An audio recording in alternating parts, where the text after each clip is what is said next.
खामियां नहीं आएगी जब तक आपको समझ में नहीं आएगा कि आपको करना क्या है। तो मैं सबसे पहले अपना परिचय में बताना चाहता हूँ। एक साधारण परिवार से मैं घर में जन्म लिया, जिसका मेरा नाम सूर्यकांत हुआ, और मैं एक साधारण गांव रूपसपुर टिकारी प्रखंड के गया जिला में जन्म लिया। मैंने आसपास देखा कि चीज़ें स्वास्थ्य के क्षेत्र में, शिक्षा के क्षेत्र में और भी जितनी आधारभूत संरचना थी वो विकास की कमी थी। तो ये सारे चीज़ को देखते हुए हमने सारे चीज़ को महसूस किया कि ये चीज़ों को डेवलपमेंट होना चाहिए, क्योंकि जो चीज़ें हो रहा था बीच बीच में हमारे माता जी ने, मेरे पूर्वजों ने जो माता जी ने सारी चीज़ें बताई कि ऐसे ऐसे आपके पूर्वज ने करके गए हैं और आज स्थिति देखिए कि क्या है। तो हमने देखा, तो समझा, उस चीज़ को समझते हुए हमने डिसीजन लिया कि नहीं, हमारा सबसे पहला चीज़ है कि घर में स्वस्थ होना बहुत ज़रूरी है। अगर आपके परिवार स्वस्थ है तभी शिक्षित होंगे, और शिक्षित होंगे तभी परिवार का डेवलपमेंट होगा। जब परिवार का डेवलपमेंट होगा तो समाज का डेवलपमेंट होगा, अगर समाज का डेवलपमेंट होगा तो पूरे गांव का डेवलपमेंट होगा। तो ये एक मेरा आधारभूत रहा है, और इसी को निर्माण करने के लिए अपने गांव से जब हम पटना आए तो पटना में भी देखे कि बहुत सारी चीज़ें स्वास्थ्य के क्षेत्र में ये कमियां हमको दिखा, एजुकेशन की कमियां दिखा।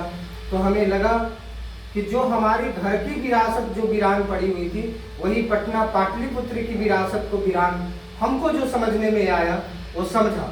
जब ये समझ गए तो इस चीज़ के लिए मैंने, हमारे पास उतनी सामर्थ्य नहीं थे, फिर भी इस लड़ाई को हमने लड़ने के लिए अपने कंधे पे बांधा और चल पड़ा रास्ते में। जहाँ जहाँ भटके बिछड़े परेशानियाँ को झेलते हुए मैंने आज संघर्ष कर भी रहा हूँ, लेकिन आज देखता हूँ समाज में जिस महिलाओं लोग घर से नहीं निकलना चाहती थी, जो बहन पढ़ना नहीं चाह रही थी, जो माताएं पढ़ नहीं पा रही थी, उन लोग को पढ़ाने में बढ़ाने में जो हम लोग अपनी एनर्जी लगाई, आज कहीं न कहीं वो दिखता है बिहार में। जो चीज़ें स्वास्थ्य के क्षेत्र में, आज एक अस्पताल नहीं हुआ करता था, अच्छा आज हजारों की संख्या में पूरे बिहार में अस्पताल है, वो अच्छा लगता है। जो घरों में एजुकेशन नहीं था, उस घरों में देखें कि चार दीवारें के अंदर में क्या खुशनुमा माहौल बनता है, एजुकेशन क्या उसमें चीज़ें। तो ये समझने के लिए हम लोग अभी समझ रहे हैं, लेकिन अभी जिस तरह से पाटलिपुत्र का विरासत रहा है वो भी हम देख रहे हैं कि अभी अधूरा है। उसको पूरा करने के लिए अभी एक लंबी छलांग लगाने की जरूरत है।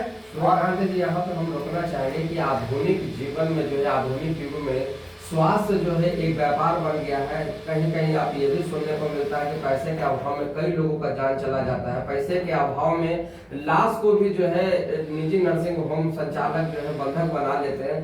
तो हर जगह पे इंसान ही इंसान को क्षति पहुंचा रहा है। उस स्थिति में स्वास्थ्य का सेवा जो है कैसे लोगों को कर पाएंगे?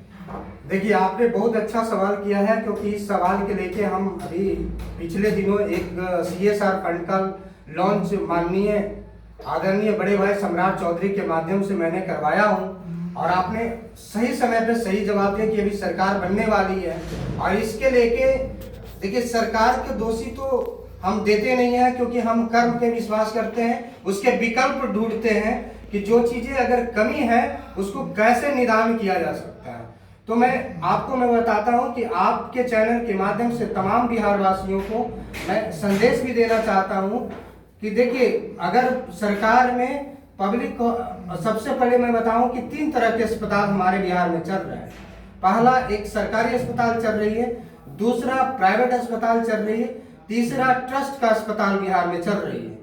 मैंने इसीलिए आपके जो सवाल हैं कि जो प्राइवेट अस्पताल में सबसे ज़्यादा लूटे जा रहे हैं, पैसे लग रहे हैं, प्राइवेट अस्पताल की मजबूरियां हम समझते हैं कि उनकी इंफ्रास्ट्रक्चर, डॉक्टर, नर्स, ये सारे चीज़ें को पैसे देने पड़ते हैं, सैलरी देनी पड़ती है। तो हो सकती है उनकी मजबूरियां होती होगी कि वो पैसे देते हैं, लेकिन सरकारी में जो परिस्थिति है कि वहाँ पे संख्या ज़्यादा हो गया है, भीड़, डॉक्टर कम, व्यवस्था इंफ्रास्ट्रक्चर कम है और पेशेंट ज़्यादा है, तो उनकी मजबूरियां हैं कि वो हैंडल नहीं कर पा रहे। लेकिन इस आधार पे क्या हम पेशेंट को छोड़ सकते हैं? लेकिन स्वास्थ्य बहुत एक बड़ा मिनट, मैं अभी पूरा- रुकूंगा, मेरी बात पूरा करूंगा, उसके बाद हम आपका सवाल लेंगे। मैं इसी विकल्प लेके मैं पब्लिक हॉस्पिटल नया विकल्प देने जा रहा हूं बिहार में, और मैं इस पंचवर्षीय योजना 2025 से फिर नीतीश जो नारा लगा रहे थे, मैं इस बार मैं आपसे आपके चैनल के माध्यम से वादा करता हूं कि इस बार मैं नीतीश कुमार और जो भी सरकार आएगी उसको चैन की नींद स्वास्थ्य के क्षेत्र में मैं सोने नहीं दूंगा, क्योंकि मैं तमाम आवाम आपके चैनल के माध्यम से करना चाहता हूं कि मैं प्रत्येक घर बिहार के जाने वाला हूं और मैं जगाने वाला हूं कि आपके पास पैसे नहीं है, फिर भी हमको जन समर्थन दीजिए। मैं विकल्प लेके आ रहा हूं पब्लिक अस्पताल, और मैं प्रत्येक जिला, प्रत्येक प्रखंड में पब्लिक अस्पताल बनाऊंगा। और आपकी जो लूटे जा रहे हैं, आप जो पैसे लुटाए जा रहे हैं प्राइवेट अस्पताल में, सरकारी स्कूल में भीड़ का शिकार बन रहे हैं, मैं आपको विकल्प दूंगा। और मैं बता दे रहा चाह रहा हूं कि जिस विकल्प की बात कर रहे हैं, मेरे पास आपको, मैं सबसे पहले रूबन जैसे अस्पताल का संस्थापक मेंबर रहा हूं, इसके माध्यम मेरी अनुभव है 20 बरस की। मैं उस 20 बरस के अनुभव का पूरे बिहार को जो संघर्ष किया हूं वो दूंगा, और बिहार के स्वास्थ्य और शिक्षा नहीं सुधार दिया तो आने वाले 5 वर्ष में आपके चैनल से मुझसे सवाल करिएगा कि ये चीजें आपने वादा किया था, ये आपका ये वादा क्या रहा। और वाकई में बिहार को, क्योंकि अभी तक मैं बता रहा हूं कि मैं नर्सिंग पे काम कर रहा था, तो मैं क्वालिटी नर्सिंग ऑफिसर नाम मैंने चैनलों के माध्यम से, लेटर के माध्यम से नर्सिंग ऑफिसर बनाने का काम किया। अभी तक CHO कम्युनिटी हेल्थ ऑफिसर मेरे NGO अखिल भारतीय स्वास्थ्य मिशन देने का काम किया। ग्रामीण चिकित्सक के लिए कई अस्पताल हमको फंडिंग दिया, और ग्रामीण चिकित्सक को बैठक कृष्ण मेमोरियल हॉल में भी करवाने का काम किया, जिसमें आप जीता जागता पालिका विनायक हॉस्पिटल भी है, आप जाके उसको सर्च करिएगा कि फंडिंग किया था कि नहीं कृष्ण मेमोरियल हॉल में। नीतीश कुमार के साथ बैठे कि नहीं बैठे, जो मैं बात बोल रहा हूँ, क्योंकि मैंने 10 डॉक्टर के साथ, ग्रामीण चिकित्सक के साथ बैठा था।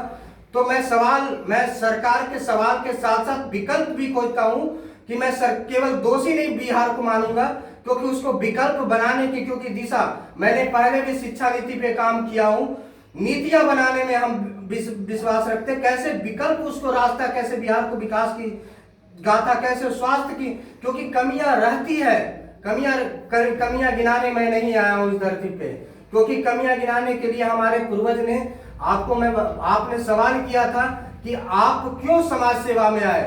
मैं आपको बताना चाहता हूं कि जिस टिकारी महाराज के नाम सुने होंगे, ठीक है ना, हमारे घरों से कभी कर नहीं लिया, मेरे दरवाजे पे कभी जो है ना रंगदारी करने नहीं आया, आंख दिखाने नहीं आया। वो शान शौकत रहने वाला आदमी एक दिन एक चपरासी भी पूछने नहीं जाता था, एक मंत्री भी नहीं पूछने जाता था घर पे। यह स्थिति हुआ था। आज सेम पाटलिपुत्री की है। सम्राट अशोक के वंशज होने के नाते भी मैं कहना चाहता हूं कि पाटलिपुत्र सोने की चिड़िया थी, और आज कोई पाटलिपुत्रा के शुद्धि लेने के लिए कोई तैयार नहीं है। तो मैं उस विरासत से आता हूं, उस विरासत को जब तक अपनी अंतिम सांस तक इस बिहार को बदलने दूंगा, तब तक मैं चैन के सीन नहीं लेने वाला हूं।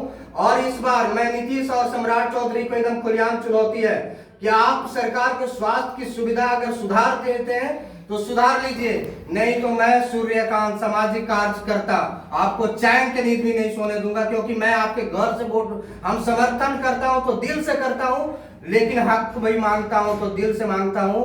और मैं बिहार को मैं विकल्प और आप तमाम युवाओं को भी आह्वान करता हूं कि मेरी हर रूपरेखा को देखिए और मुझको समर्थन दीजिए। आने वाले स्वास्थ्य और शिक्षा नहीं सुधार दिया तो फिर मेरा नाम सूर्यकांत नहीं, सूरज नहीं, उगता सूरज हूं, डूबता सूरज हूं, हर तरह की परिस्थिति में आपके साथ रहूंगा।